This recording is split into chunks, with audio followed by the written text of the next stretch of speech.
we think of the word competitive, is there a tendency to think of the sporting world?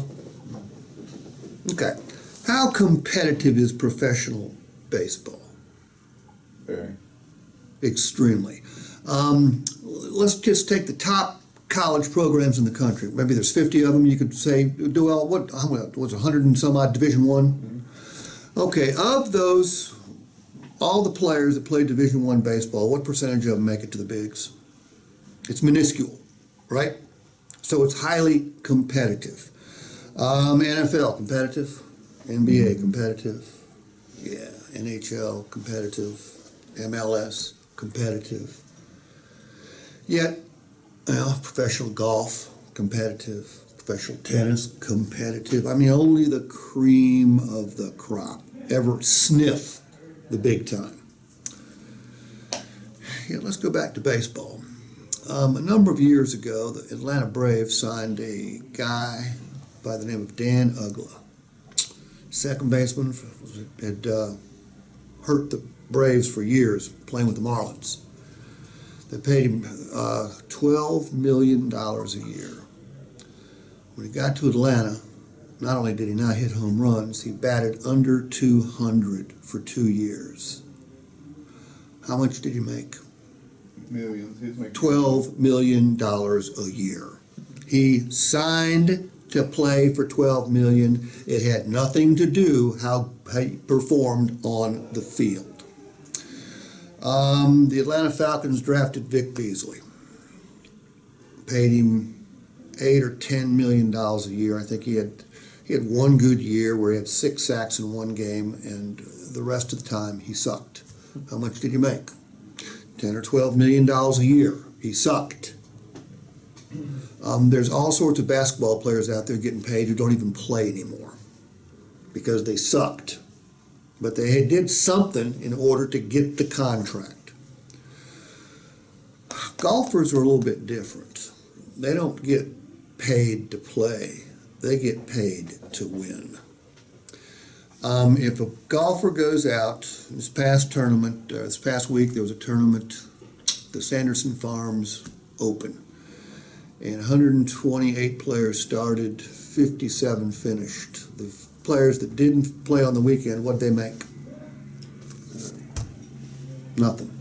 They had nothing but expenses. If you don't make the cut, you don't make a nickel. You don't get paid to play, you get paid to win. However, if you're on the PGA Tour and you make the cut every week and you finish dead last after making the cut, you make about $500,000 a year for finishing dead last. In your business, there is no second place. When you're with a customer, you either win or you lose. If they don't buy from you, they're going to buy from someone else, which means you come in second place. Well, what's second place pay? Nothing. Let's take this scenario. Somebody comes in to see Matt. Matt works them, does his best. They don't buy. It's going to happen, right? Same customer comes to my store. I work them, do my best. They don't buy from me either. Do you follow them up? So do I. When I follow them up, they tell me what a great guy I was. They tell me how much they liked my store and my car. However, it was a photo finish. I lost by a nose to Matt. They came back and bought the car from Matt. What's my prize for finishing second by a nose? No prize at all. In fact, it's worse than that. It's gut-wrenching. Used to screw me up for the entire day when I just miss a deal. Okay, I wasn't ready for the next customer because I was thinking about the last customer. When you throw a bad pitch, it happens, doesn't it? Mm-hmm. You got to forget it, right? Mm-hmm. Okay, I'm a golfer. I played in college.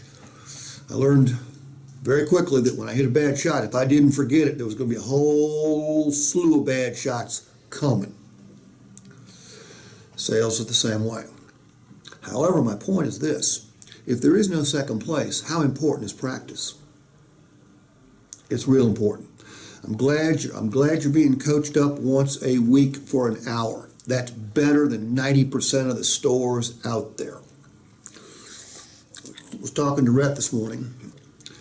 Their gross profits were the highest I've ever seen. Their volume was massive. Salespeople were all about your age. And for the first time in my entire career, I watched 3 salespeople do my stuff better than I could do my stuff. It was the first time I was ever nervous following somebody in a role play, because that's how good they did.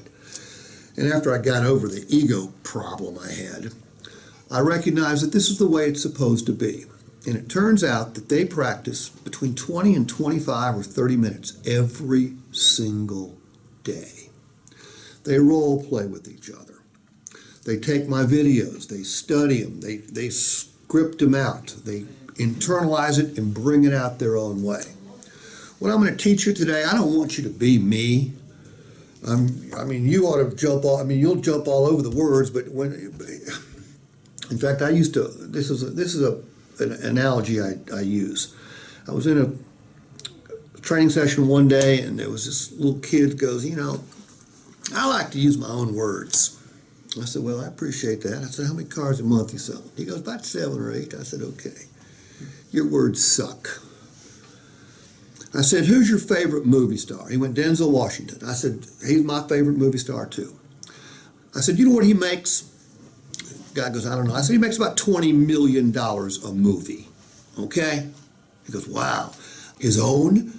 No. He's following a script. Now, he internalizes that script, and you'd never know he had memorized all this stuff because he's Denzel Washington. He's a great performer. And that's what you guys have got to be, great performers. I'm going to give you words. You will not learn them today, I promise you. You're going to have to study. You're going to have to practice. But the words I give you come from the best salespeople in the United States. I work with stores that sell 100 cars on a Saturday. I work with the #1 Ford store in the world, 30 some odd years in a row. They sell close to 1,000 new Fords a month. I work with the #1 Mazda store in the country. I work with the #1 certified pre-owned store in the country. And when I'm at these places, I pick the brains. If a salesperson's selling 20, 25 cars a month, they can't teach me shit.